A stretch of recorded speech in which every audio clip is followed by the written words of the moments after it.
Welcome to SSG law academy. हम कर रहे हैं लॉ ऑफ टॉट। लॉ ऑफ टॉट की बहुत सारी वीडियोस ऑलरेडी हमारे चैनल पे अपलोडेड हैं।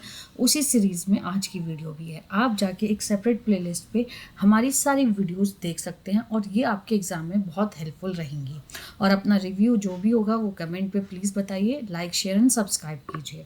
तो आज का जो टॉपिक है वो है टॉट और क्राइम के बीच में डिफरेंस, कि क्या डिफरेंस होता है टॉट में और क्राइम में। जिसे आप सबको पता है, टॉट एक सिविल राइट है या एक सिविल राइट का रॉन्ग हुआ कि जो वॉयलेशन हो रहा है वो एक सिविल राइट का वॉयलेशन हो रहा है, ठीक है। इसीलिए टॉट को क्या बोलते हैं, एक सिविल रॉन्ग बोलते हैं, ठीक है, क्योंकि वो सिविल राइट जो एक ह्यूमन को दिया गया है उसका वॉयलेशन करता है, इसलिए उसको सिविल रॉन्ग कहते हैं। वहीं क्राइम जो होता है वो एक पब्लिक ड्यूटी का वॉयलेशन होता है। जो एक पब्लिक ड्यूटी होती है कि आपको मर्डर, आप किसी की जान नहीं ले सकते या किसी के घर में ट्रेस पास नहीं कर सकते, तो ये पब्लिक ड्यूटी है। तो उसका जब वॉयलेशन होगा तो क्राइम कॉन्स्टिट्यूट होगा। वैसे ही सिविल राइट का जब वॉयलेशन होगा तो टॉर्ट होगा, क्योंकि tort is a civil wrong. सारी डेफिनेशन जो है उसमें यही दिया गया है।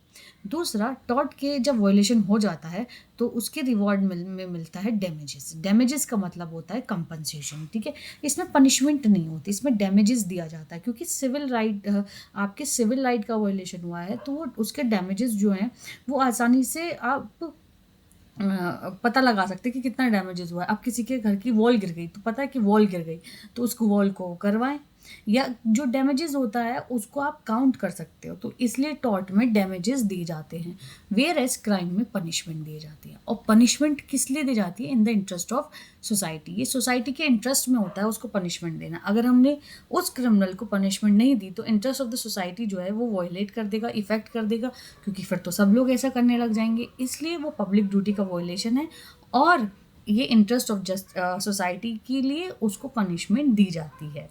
टॉर्ट में क्या होता है, प्लेंटिफ वर्सेस डिफेंडेंट होता है। प्लेंटिफ भी इंडिविजुअल होता है, डिफेंडेंट भी इंडिविजुअल होता है। प्लेंटिफ में भी एक कंपनी भी हो सकती है, एसोसिएशन भी हो सकती है, डिफेंडेंट भी, ठीक है।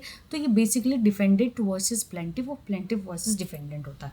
वेयर एज क्राइम में क्या होता है, क्राइम जो कमिट होता है वो अगेंस्ट द स्टेट होता है। तो it's always state versus defendant. Defendant criminal जिसके अगेंस्ट, जिसने क्राइम कमिट किया है, ठीक है, या जिसको हम ऐसे एंटिसिपेट कर रहे हैं कि इसने क्राइम कमिट किया है, तो ये हमेशा स्टेट वर्सेस डिफेंडेंट होता है, ठीक है। और यहाँ टॉर्ट में हमेशा प्लेंटिव वर्सेस डिफेंडेंट होता है।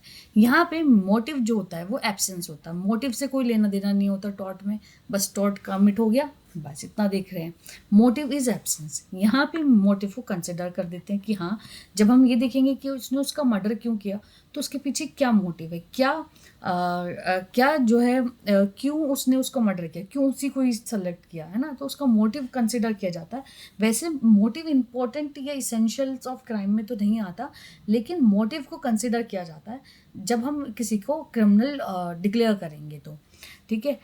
टॉर्ट और क्राइम में एक जो सबसे अच्छी बात है वो ये है, they are independent from each other. मतलब टॉर्ट क्राइम पे रिलेट नहीं करती और क्राइम टॉर्ट पे रिलेट नहीं करता। They are independent to each other, ये एक दूसरे से बिल्कुल अलग अलग हैं। तो इस तरीके से टॉर्ट एक सिविल राइट है जिसका वॉयलेशन हुआ होता है, तो इसलिए इसको सिविल रॉन्ग कहते हैं। क्राइम एक पब्लिक ड्यूटी का वॉयलेशन होता है। टॉर्ट में डैमेजेस दी जाती हैं, क्राइम में पनिशमेंट दी जाती है। टॉर्ट हमेशा प्लेंटिव वर्सेस डिफेंडेंट होता है, इसमें दोनों इंडिविजुअल्स होते हैं, प्राइवेट पार्टीज होती हैं। क्राइम में स्टेट वर्सेस डिफेंडेंट होता है, इसमें स्टेट के खिलाफ जो है वो ऑफेंस कमिट किया जाता है। यहाँ मोटिव एब्सेंस होता है, यहाँ मोटिव कंसिडर किया जाता है। बहुत ईजी है और आसानी से आप इसको याद कर सकते हैं। Thank you.